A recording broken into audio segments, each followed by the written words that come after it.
Hello മുത്തുമണീസ്, welcome back to our channel. എല്ലാവരും happy ആയിരിക്കുന്നല്ലോ അല്ലേ? എന്നാ പിന്നെ ഹാപ്പി ആയിരിക്കുന്ന സന്തോഷത്തിൽ നമുക്കൊരു ബ്ലൈൻഡ് ബാഗ് ഉണ്ടാക്കിയാലോ? School bag, lunch bag, laptop bag എന്നിങ്ങനെയുള്ള ബാഗുകളെ പോലെ എന്തെങ്കിലും യൂസ് ഉള്ള ബാഗാണ് ഈ ബാഗ് എന്ന് ആരും വിചാരിക്കേണ്ട ഒരു ലോജിക്കും ഇല്ലാത്തവനാ. ഇതുണ്ടാക്കാൻ നമ്മൾ എന്ത് ചെയ്യണം? വേറെ ഒന്നുമില്ല, സ്ക്വിഷി ഉണ്ടാക്കണം. ആ സ്ക്വിഷിനെ ഇട്ട് വെക്കാനായിട്ട് കുറച്ച് പേപ്പർ ബാഗ് ഉണ്ടാക്കണം. പിന്നുണ്ടല്ലോ, ഗിവ് കാര്യം വീഡിയോയുടെ ഇടയ്ക്കാണ് പറയുന്നത്, അതുകൊണ്ട് സ്കിപ്പ് ചെയ്യാണ്ട് മുഴുവനായിട്ട് വീഡിയോ കാണണേ. എന്നതാ ഈ ബ്ലൈൻഡ് ബാഗ് എന്ന് മനസ്സിലായി കഴിയുമ്പോൾ സ്വാഭാവികമായിട്ട് ഒരു ക്വസ്റ്റ്യൻ മനസ്സിലേക്ക് വരും. ഇത് ഉണ്ടാക്കിയിട്ട് ഇപ്പം എന്താ കിട്ടാൻ? ശരിയാണല്ലോ, നമ്മുടെ സമയവും എനർജിയും ഒക്കെ എടുത്തിട്ട് വെറുതെ പേപ്പർ വെട്ടിക്കൂട്ടി അതിൽ പഞ്ഞിയൊക്കെ തിരികെ നമ്മൾ ഉണ്ടാക്കുന്നത് എന്തിനാ? ഇതിന് പകരം വല്ല യൂസ്ഫുൾ ഐറ്റംസ് ഉണ്ടാക്കി കൂടെ? ഒരാൾ തന്നെ കഷ്ടപ്പെട്ട് എല്ലാം കൂടെ കുത്തിയിരുന്ന് ഉണ്ടാക്കുന്നു, എന്നിട്ട് അയാൾ തന്നെ ആ ഉണ്ടാക്കിയ സാധനങ്ങളെല്ലാം കൂടെ ഓപ്പൺ ചെയ്ത് കാണിക്കുന്നു. വല്ലാത്തൊരു മനസുഖം തന്നെ. ഇതുണ്ടാക്കിയിട്ടേച്ച് നമ്മളെ ലോജിക്കില്ലാത്തവൾ എന്ന് നാലാൾ പറയണ്ടല്ലോ എന്ന് ഓർത്തിട്ട് ഉണ്ടാക്കാതിരുന്നതല്ല. ഇത് ഉണ്ടാക്കാൻ ഇത്തിരി കഷ്ടപ്പാടാണ്. ഉണ്ടാക്കാൻ ടഫാന്നല്ല, ടൈം വേണം, ടൈം. ഇതിന് വലിയ ലോജിക്കൊന്നും ഇല്ലാത്തത് കൊണ്ട് ഞാനൊരു ലോജിക്ക് അങ്ങ് ഉണ്ടാക്കി എടുത്തിട്ടുണ്ട്. ചിലപ്പോൾ ഉള്ളതായിരിക്കും. ബ്ലൈൻഡ് ബാഗ് എന്ന് പറയുന്നത് ഏകദേശം ഒരു ഗിഫ്റ്റ് ബാഗ് പോലെ തന്നെ, ഒരു സർപ്രൈസ് ഗിഫ്റ്റ്. സാധാരണ നമ്മൾ ഗിഫ്റ്റ് കൊടുക്കുമ്പോൾ കാശ് കൊടുത്ത് എന്തെങ്കിലുമൊക്കെ മേടിച്ച് ഓരോ ബോക്സിലൊക്കെ ആക്കിയിട്ട് കൊടുക്കും. പക്ഷെ നമ്മളിതിൽ ഹാൻഡ് മെയ്ഡ് ആയിട്ട് എന്തെങ്കിലുമൊക്കെ ഗിഫ്റ്റ് ഉണ്ടാക്കിയിട്ട് കൊടുക്കുന്നു. അത്രയും ഡിഫറൻസ് ഉള്ളൂ ഞാൻ നോക്കിയിട്ട്. കാണുന്ന കണസുണസ് സാധനങ്ങളെല്ലാം ഉണ്ടാക്കി പേപ്പർ കൊണ്ട് ഓരോ ബാഗ് ഉണ്ടാക്കിയിട്ട് അതിലേക്ക് ഇട്ട് കൊടുക്കുന്നതിന് പറയുന്ന പേരാണ് ബ്ലൈൻഡ് ബാഗ്. പിന്നെ ഒരു കാര്യം കൂടി ഉണ്ട് കേട്ടോ. സാധാരണ നമ്മളിപ്പോൾ യെല്ലോ തീമിലാണ് ചെയ്യുന്നതെങ്കിൽ അതിൽ മെയിൻ ആയിട്ടുള്ള കാര്യങ്ങളെല്ലാം നമ്മൾ യെല്ലോ കളറിൽ ചെയ്യും. അല്ലാണ്ട് വെണ്ടയ്ക്ക അക്ഷരത്തിൽ യെല്ലോ കളർ ജേണൽ എന്നൊക്കെ നമ്മൾ എഴുതി വെക്കുവോ? പക്ഷെ ഇവിടെ അങ്ങനെയല്ല. നമ്മൾ എന്താ ചെയ്യുന്നതെന്ന് നമ്മൾ കൊട്ടി ഘോഷിച്ചുകൊണ്ടാണ് നമ്മൾ ഈ സാധനം ഉണ്ടാക്കുന്നത്. ഫോർ എക്സാമ്പിൾ, ഇപ്പോൾ ഞാൻ ഉണ്ടാക്കിയിരിക്കുന്നത് മൈ മെലഡി ബ്ലൈൻഡ് ബാഗ് എന്നുള്ള കാര്യം ഞാൻ ഇതിൻ്റെ അകത്ത് എഴുതി വെക്കണം. ഇത് നിർബന്ധ.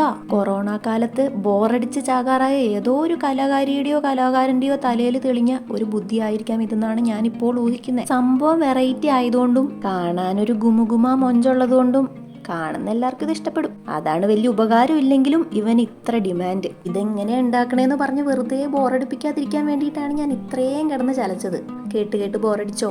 എന്നാ പിന്നെ ബോറടിക്കാത്ത നമ്മുടെ മറ്റേ കാര്യം അങ്ങ് പറഞ്ഞു തുടങ്ങിയാലോ? അപ്പൊ രമണ, എന്താണ് നമ്മളുടെ വിഷയം എന്ന് വെച്ചാൽ, നമ്മൾ 50K ഫാമിലി ആയപ്പോൾ നമ്മൾ ഒരു ഗീവ് അവേ വെച്ചായിരുന്നു. എന്നിട്ട് അതിലെ വിന്നേഴ്സ് ആയിട്ട് ഒരു 5 പേരെ സെലക്ട് ചെയ്തു. അപ്പൊ ദേണ്ട്രാ കിടക്കുന്നു, അതിലെ 3 പേർക്ക് മാത്രം മതി ഗിഫ്റ്റ്. ബാക്കി 2 പേരുടെ ഒരു അഡ്രസ്സും ഇല്ല. എതിലെങ്ങാണ്ട് അങ്ങോട്ട് പോയി. ആ സൈഡിൽ കൂടെ എങ്ങാനും പോയപ്പോൾ യൂട്യൂബ് നമ്മുടെ ഗീവ് അവേ വീഡിയോ റെക്കമെൻഡ് ചെയ്ത് കാണും. അപ്പൊ വെറുതെ കയറി പാർട്ടിസിപ്പേറ്റ് ചെയ്തിട്ട് അങ്ങനെ പോയതായിരിക്കും. ഇല്ലെങ്കിൽ പിന്നെ ഗിഫ്റ്റ് ഇട്ടിട്ട് ഇതുവരെയായിട്ട് ഒന്ന് കോൺടാക്ട് ചെയ്യാതിരിക്കുമോ? ഇത്രയും ജഡ്ജ് ചെയ്ത് കഴിഞ്ഞപ്പോഴേ എനിക്കൊന്നും തോന്നിയത്, നമുക്കാരെയും ജഡ്ജ് ചെയ്യേണ്ട. ചിലപ്പോൾ പിള്ളേരായിരിക്കും, എക്സാം ടൈം ആയപ്പോൾ പാരന്റ്സ് ഫോൺ മേടിച്ച് വെച്ചിട്ടുണ്ടായിരിക്കും. ചിലപ്പോൾ അങ്ങനെ ആവാലോ.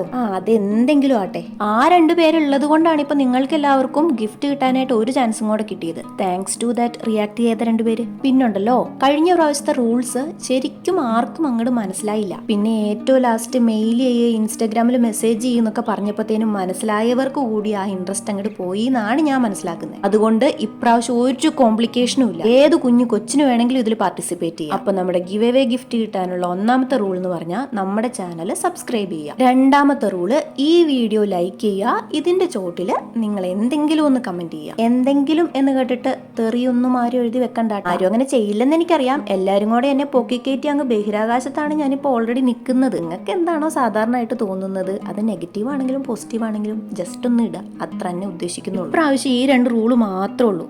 എന്താ സിമ്പിൾ. എനിക്ക് കിട്ടില്ല എന്ന് പറഞ്ഞിട്ട് ആരും പാർട്ടിസിപ്പേറ്റ് ചെയ്യാണ്ടിരിക്കരുത് എന്നാണ് എൻ്റെ ഒരു ഇത്. എല്ലാവരും പാർട്ടിസിപ്പേറ്റ് ചെയ്യണം. ലക്കുള്ളവർക്ക് കിട്ടും. പിന്നൊരു കാര്യം ഉണ്ട് കേട്ടോ, കുറേ കുട്ടി സബ്സ്ക്രൈബേഴ്സ് അവർ വന്നിട്ട് ചേച്ചി എനിക്ക് ഈ ഗിഫ്റ്റ് തരുമോ പ്ലീസ് പ്ലീസ് പ്ലീസ് എന്ന് ചോദിച്ചിട്ടുണ്ട്. ഈ ചേച്ചിക്ക് ഒരു നിവൃത്തിയില്ലപ്പാ. കാരണം ചേച്ചിയായിട്ട് ഒരാളെ പിക്ക് ചെയ്യണതല്ല. അങ്ങനെ സെലക്ട് ചെയ്യാനാണെങ്കിൽ വെറും 2 പേരിൽ ഒതുക്കാനായിട്ട് എനിക്ക് പറ്റത്തുമില്ല. കാരണം എന്നെ സ്ഥിരമായിട്ട് സപ്പോർട്ട് ചെയ്യുന്ന കുറേ പേരുണ്ട്. അവരുടെയൊക്കെ പേര് എനിക്ക് മനപ്പാടമായിട്ട് അറിയാം.